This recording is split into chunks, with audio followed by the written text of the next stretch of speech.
Okay, so if you've been anywhere near wrestling news lately, you absolutely felt this. Brock Lesnar, he's back. And back with a vengeance, it seems. Exactly. He didn't just, show up. Our sources are saying he came back specifically to destroy, and his target, John Cena. Right in the middle of the ring, that F5, just brutal. The whole arena was stunned. Totally stunned. But here's what we're trying to figure out today. The real mystery was that just Brock being Brock? A shocking attack? Or is there something more going on? Something bigger? Yeah, is this part of some intricate plan? Could there be this unexpected alliance forming behind the scenes in WWE? Something that flips everything we think we know. And that's the fascinating part, isn't it? How things that look separate on the surface might actually be, deeply connected. So in this deep dive, we're going to sift through what's happened recently, look at the info we have. We won't just tell you what happened. Our sources are pretty clear on that. But dig into the why. Exactly. Because, on the surface, it looks like one thing, maybe just Lesnar chaos. Right. But the hints we're getting suggest a totally different story. So our mission here is to unpack those key moments, right?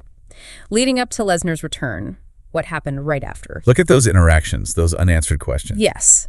And then we dive into this really compelling theory.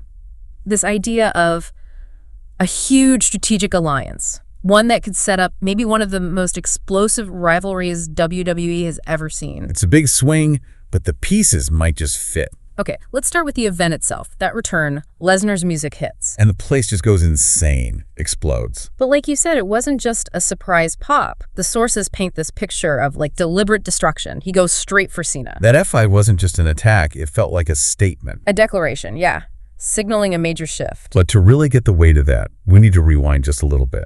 To SummerSlam, right before Lesnar showed up. Ah, right. The title match. Exactly. Cody Rhodes versus John Cena. High stakes. And Cody won. He got the victory. And that win, it's not just, a result. It's important context for what came next. Yeah. It hints at maybe some respect there, or at least this shared moment between them. And then you had that scene right after the match, the handshake. The hug, yeah. Yeah. Even looked like some emotion there, maybe tears. You really felt that, passing of the torch vibe in the air. Both exit the ring. But then, just as Cena's about to leave the stage... Bam. Lesnar's music, the eruption. Total chaos. But here's the thing, and this is critical, something a lot of people might have missed in all the shock. What's that? Cody Rhodes. He didn't come back out. He didn't help Cena. Wait, really? He just stayed backstage? Yeah. Which is, it's strange, isn't it? Yeah. Especially because, as the sources point out, Cody's faced Brock before. He's actually beaten Brock before. He has. He absolutely could have stepped in, made the save, or at least tried. But he didn't. And that inaction, it doesn't feel like an accident. It feels, deliberate. It's a key piece of this whole puzzle we're looking at. Hold on, though. So Cody knows Lesnar. He knows Lesnar's history, probably his history with Cena, too, and he beat the guy. But he just lets Cena get destroyed. Seems that way. That feels so unlike Cody. What could possibly be the reason for that? That's the real twist here. Makes you rethink his character, his loyalties. Everything. It really does, right? And to connect those dots, we need to look back a bit further.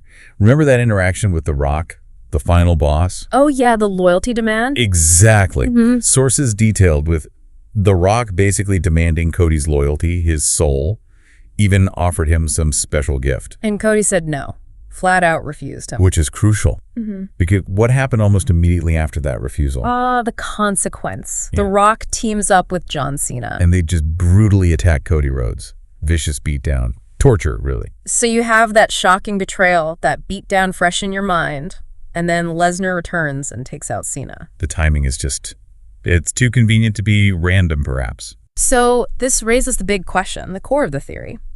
What if Cody, after getting betrayed like that by Rock and Cena, what if he's the one who brought Brock Lesnar back? What if this is his revenge play against Cena, against The Rock? It fits, doesn't it, if you look at it that way? It gives Cody a powerful personal motive for maybe aligning with someone like Lesnar. And think about the war that sets up.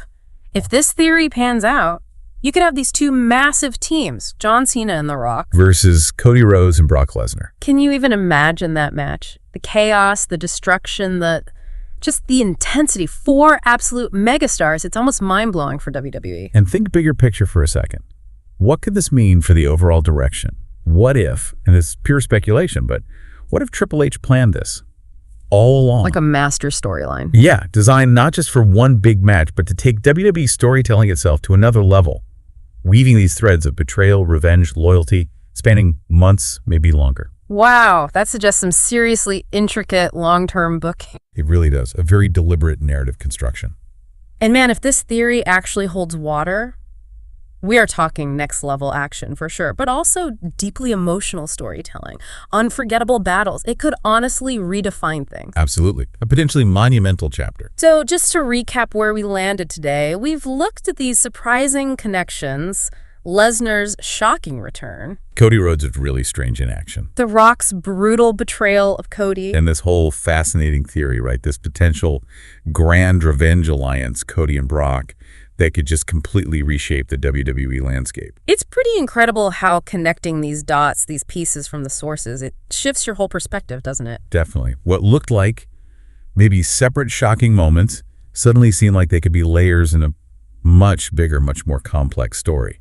It challenges you to look beyond just the surface level action. Right. It suggests a depth to the narrative that maybe we didn't expect. So, the final thought to leave you with, given all this, what do you think? What are the implications if this storyline is real? For future rivalries, alliances, how could it change what we expect from wrestling, from sports entertainment? And maybe more personally, what would it actually mean for you watching at home to see these specific megastars clash in a feud that's become this personal, this epic? Lots to think about. We'll definitely be keeping a close eye on this one.